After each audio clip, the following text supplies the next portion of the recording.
C'est vide aujourd'hui, monsieur le commandant. C'est très calme. Le silence règne au poste frontière polonais de Bezlede. L'enclave russe de Kaliningrad n'est qu'à quelques mètres. Donc là, c'est la Russie.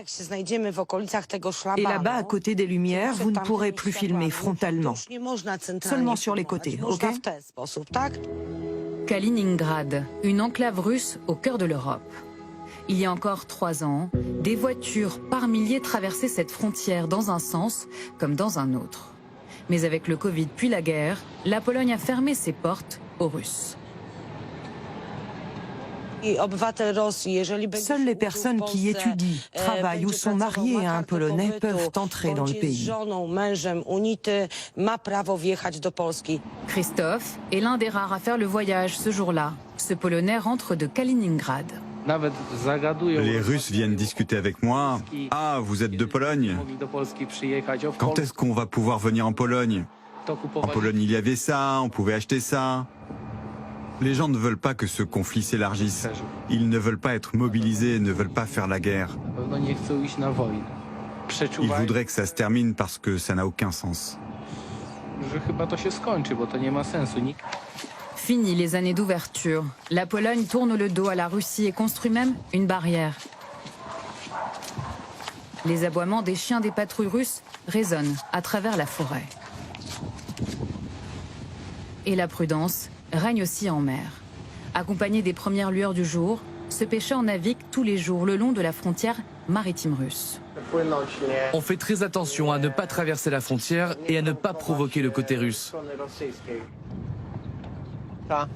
Mes pêcheurs ramassent les filets de cendres. Ça va? La pêche est bonne? Malgré le calme apparent, cette zone à la frontière de l'Union européenne est ultra militarisée. En face, à Kaliningrad, on entend et on voit des hélicoptères atterrir. Et quand il y a des exercices, on entend des tirs.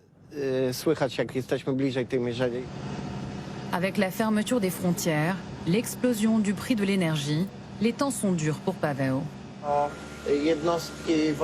On a tous peur de cette guerre, mais nous nous sentons plus forts grâce à l'OTAN. Juste après le début de la guerre, l'armée américaine est arrivée, ils ont stationné plusieurs mois et ça nous a rassurés sur le fait qu'on ne va pas nous laisser. Et les Polonais aident aussi l'Ukraine pour arrêter cette guerre et pour montrer que la Russie n'est pas la plus forte. Non loin de là, au port d'Elblanc, si les bateaux sous pavillon russe ont disparu, pour le moment les affaires continuent avec Moscou. 80% des échanges de marchandises se font avec le port de Kaliningrad, mais l'avenir est incertain. Il peut y avoir de nouvelles sanctions européennes. Et la Russie peut aussi nous couper l'accès à la mer. Car pour sortir de ce port, les bateaux doivent passer par la zone maritime russe. Alors pour ne plus dépendre de Moscou, la Pologne s'offre un nouvel accès direct à la mer, avec la construction d'un canal, un projet titanesque. Avec la guerre, seuls les bateaux sous pavillon polonais peuvent naviguer ici. Mais avec ce canal, cet investissement, nous pourrons accueillir tous les pays de l'Union européenne. Ce canal va garantir notre souveraineté et notre indépendance. L'indépendance, un enjeu crucial pour la Pologne. Mais il faudra encore du temps et beaucoup d'argent. Pour le moment, seuls des petits bateaux de plaisance peuvent traverser ce canal qui attire les curieux.